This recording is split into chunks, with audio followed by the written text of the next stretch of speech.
This video is responding to a question that asked, who do you think could be an out of the blue signing that makes the Jets 53?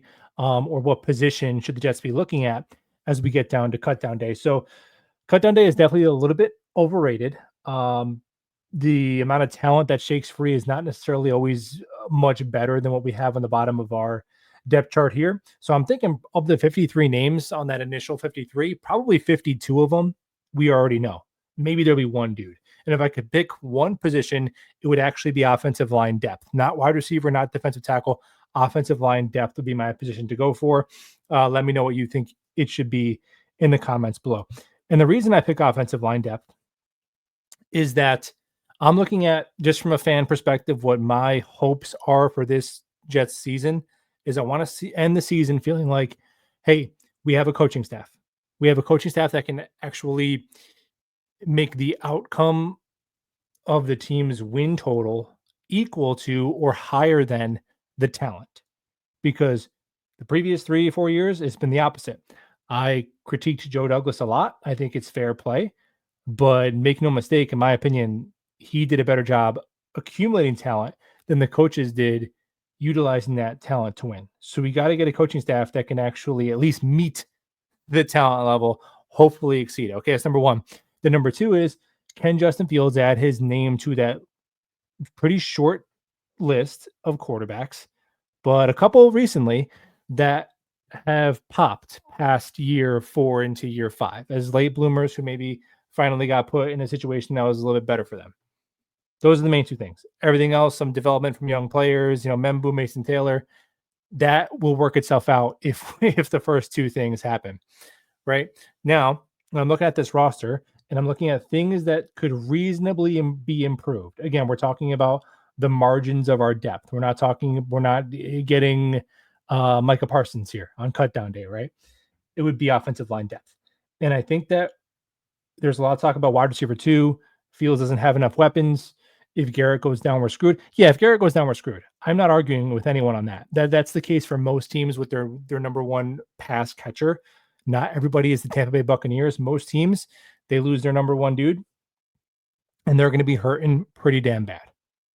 Unless you have like Sean McVay. There's exceptions, but most teams that's gonna be a huge bummer to lose your number one guy. So okay, but if you have, in my opinion, if you have adequate pass protection, adequate offensive coaching, and a wide receiver 1, that meets the minimum threshold to evaluate a quarterback.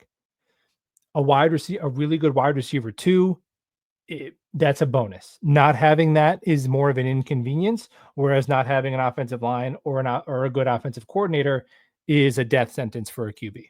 So we don't know with Tanner Engström. There's no way to guess how good he's going to be. But if he can be average and this Jets offensive line plays to its potential, and Garrett Wilson is Garrett Wilson, then the Jets will have met the minimum threshold to evaluate Justin Fields. I am looking at wide receiver. Yeah, I don't think we're going to look back and say, if we would have signed Tyler Boyd, I mean, the whole trajectory of the season, Fields would have been saved if we signed Tyler Boyd. I don't think that's going to be the case. But offensive line, starters, love it. I think they're phenomenal. Backup right tackle, Okorafor, okay. He's got a bunch of starts in this league. He's not super old. All right, is what it is. Not a bunch of great backup tackles around the league. But I would say Xavier Newman as the primary backup guard and Max Mitchell, at least on their depth chart and how they rotated in the first preseason game, primary backup left tackle. Those two spots, I think you could look to upgrade, because I think Max Mitchell at left tackle, that could single-handedly lose you a game, whereas, and if you put someone in there, like, they're not going to be great. Cam Fleming, the George Fant, Isaiah Wynn. I'm not pretending that these are great names, but somebody who's at least proven that they can get in the way of a defensive end. I think that would mitigate disaster more than, okay, now we have Tyler Boyd and he's going to play, instead of, if we have an injury at receiver, Brandon Smith is going to be up from the practice squad. You know what I mean? That's just my opinion. Same thing with guard. Like and guard, there's actually some there will be better talent available. Tackle's tough, man. Tackle is tough.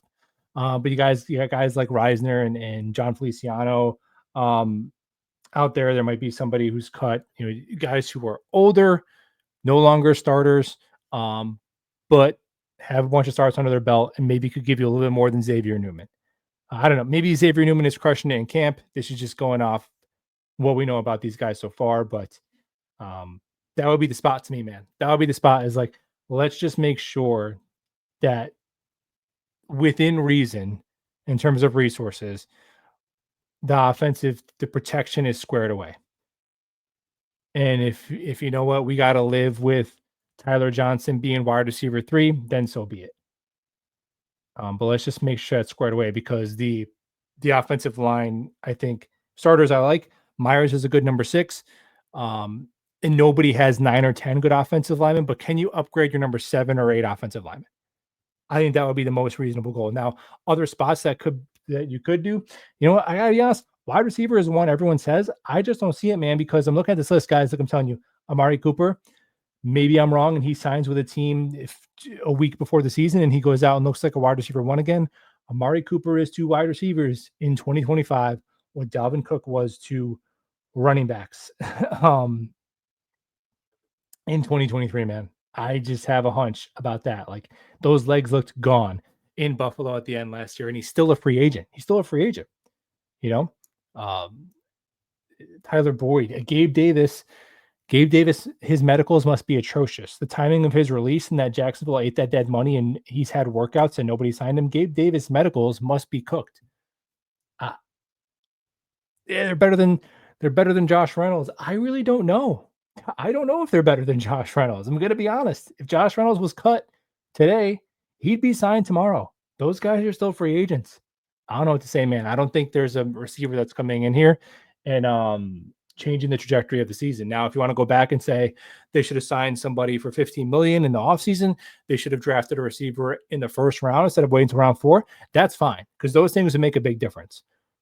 Right now, there's nobody in this wide receiver room that we could sign that I would honestly want to keep rather than just seeing what Brandon Smith has. That's just my opinion on the wide receiver room. Tight ends, I think tight end 4 with Ruckert. You can't dance around it anymore. He is atrocious at football. He can't do anything on the field at above replacement level. If he didn't have 3rd round pick pedigree, he already would be out of the NFL. It's based on what he's put on the field. It is what it is. Now the top 3 you're going to keep. Taylor, Beck, Smart, cool. Number 4 tight end. If they keep Ruckert, who cares? It's 4-string tight end. It's not going to be the end of the world. But can you find a tight end who can at least block? Because Ruckert can't catch or block, and you're not going to find a dynamic receiving tight end and cut down day. And the Jets tight end room is already receiver skilled heavy with Smart and Taylor. Beck a little bit more balanced. But Beck is going to play fullback too. He wears a lot of hats. Can you just get a Y tight end who can block a little bit that can take Ruckert's spot? That's a spot I look at for sure. I don't think anywhere on the back 7 of your defense. Like I think they like guys like Jamin Davis and McCray Ball and Kiko as backup linebacker. So linebacker to me, no. Corner to me is the depth is actually pretty solid. So no. And even safety guys going down to Isaiah Oliver, Jarius Monroe. So nobody on the back 7 of the defense. I think that'll be all in-house solutions. Defensive line. I don't think defensive tackle either. There's some pretty interesting competitions on the back end of defensive tackle, but edge. So I would say offensive line, depth, tight end 4, and edge rusher would be my 3 spots. Now edge, I just think one more, like if they keep 5, because if they're going to keep 4, Jermaine, Will, Clemens, and Barron would probably be the guys. But if they could find a 5th guy who can give you just a little bit of something off the edge as a rusher.